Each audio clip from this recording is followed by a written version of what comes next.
বন্ধুরা, পৃথিবীতে প্রত্যেক প্রাণী চায় তার সন্তানকে সুস্থ সুন্দর করে বড় করে তুলতে। দেখুন ক্যাঙ্গারুর বাচ্চাটি কত ছোট, তার মা তাকে গায়ে জড়িয়ে বড় করে তোলে।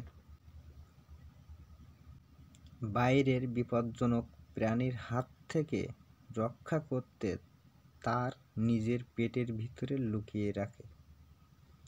দেখুন বন্ধুরা, ক্যাঙ্গারুর বাচ্চাটিকে তার পেটের ভিতরে কিভাবে তার মা রাখতেছে। বন্ধুরা, এরকম নতুন নতুন ভিডিও পেতে পেজটি লাইক, সাবস্ক্রাইব, ফলো করে রাখুন।